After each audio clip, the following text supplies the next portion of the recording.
Бүгінгі ашық сабағымыздың тақырыбы Ұлпан романындағы кейіпкерлер әлемі. Сабағымыздың мақсаты әдеби шығармаға сюжеттік композициялық талдау жасай алуымыз керек. Көркем шығарманың идеясына сай кейіпкерлер жүйесін анықтаймыз.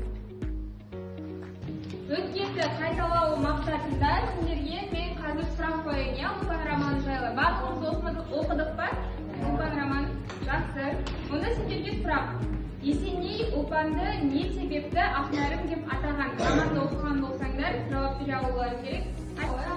Есеней Ұлпанды ерекше қадірлеп, ардақ тұтқандықтан оған деген сүйіспеншілігін білдіру арқылы Ақнәрім деп атаған. Ұлпанның азанға түспейтін қыз екенінде қандай мән жатыр? Қайсар? Ұлпанның өзіндік бағасы бар. Оны екеуде қоймайтын намысшыл ардақты қыз екенін дәлелдеуге болмайды. Келесі сұрақ, қазақ өмірінің қандай оқиғалары қамтылған? Жауап берсін, Ақылжан. Ұлпан романында қазақ оқиғаларының қыз-келіншегі бейнеленген. Бұл жерде қыздың ашық сөйлей алмауы, өз еркіндігінен еркіндік болмауы. Еркексіздігі, иә? Жақсы. Сіздерге бірінші тапсырма Ұлпан шығармасындағы сюжеттік желіні анықтаймыз. Сюжеттік желі шығарманың композициясы, яғни басталуы, байланысы, дамуы, шиеленісі, шарттау шегі, шығарманың шешімі. Шығарманың байланысуын Айдар жауап бере қойшы. Айыпты ету Артықбай мен Есенейдің басын кешкен ауыр тағдырлары, кішкентай Ұлпан туралы естеліктер. Жақсы. Шығарманың дамуына жауап бере қой. Артықбай мен Есенейдің кездесуі аралығы сыйластық, Есенейдің Ұлпанға көз салуы, Артықбай мен Ұлпанның арасында жанжал, Есенейдің Ұлпанға суда түсуі. Жақсы, дұрыс па? Жауап береді. Айта ғой. Ұлпанның даналы ел арасында аса жайылу, Есеней мен Ұлпан арасындағы жақсы қарым-қатынас. Жақсы. Романның шарықтау шегіне кім жауап береді? Бірінші қатар айта ғой. Есеней мен Артықбайдың қазасы. Жақсы. Шығарманың шешімі?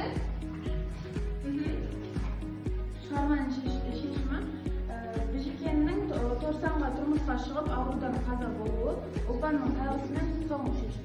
Жақсы.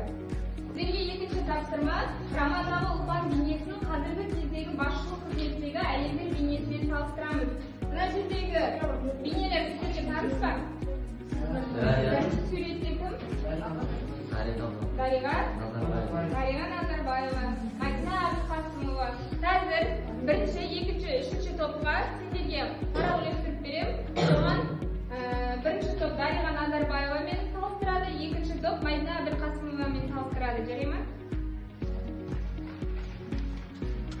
Дариға Назарбаевамен салыстырасыңдар, сендер Мадина Әбілқасымовамен. Сендер екінші топқа қосыла салыңдар, иә? Үшінші топ.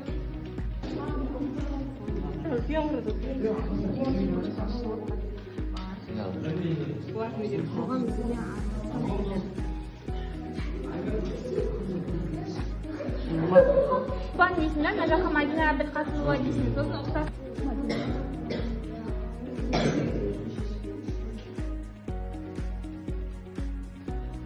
Өттік па?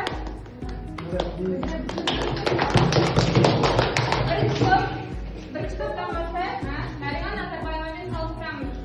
Не? Олардың ұқсастығы екеуі де көшбасшылық қасиеті бар, қоғам ісіне араласқан әйелдер.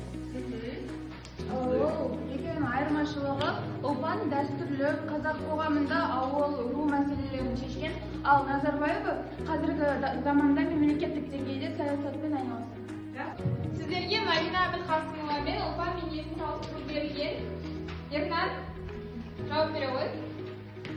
Ұқсастығы екеуі де ақылды, білімді және алғыр әйелдер. Иншалла. Қоғамға пайда келтіру үшін жауапты шешімдер қабылдай алады. Көшбасшылық қасиеті бар адамдарға бағыт-бағдар бере алады. Тағы кім жауап береді? Айырмашылығы Ұлпан көркем шығармадағы кейіпкер, ал Мадина Әбілқасымова қазіргі замандағы нақты саясаткер. Ұлпан ауыл мен ру арасындағы мәселелерді шешсе, Мадина Абылқасымова елдің экономикасы мен қаржы саласында қызмет атқарған. Беделді білімі мен мемлекеттік қызметі арқылы қалыптасқан. Тапсырма шығарма басында суреттелген ұлпан мен етене жары болған ұлпанды салыстырып, оларға тән ерекшелік айырмашылықтарды анықтауымыз керек. Яғни шығарма басында кездескен ұлпан қандай еді? Ең соңында етене жары болған ұлпан қалай өзгерді? Осыған жауап береміз. Кім жауап бергісі келеді? Төртінші тапсырмаға Кәусар жауап бере қойшы. Басында кездескен ұлпан ақылды, ақжарқын, елгезек әрі табиғи сұлулығымен көзге түседі. Оның батылдығы мен өткірлігі, сөздің шешендігі, қиындыққа мойымай қайсарлығы байқалады. Есеней жары болған ұлпан, Есенейдің жары болған ұлпан тек өз басының қамын ойламай, бүкіл ауылдың қамқоршысы, ақылшысы рөлін атқара бастайды.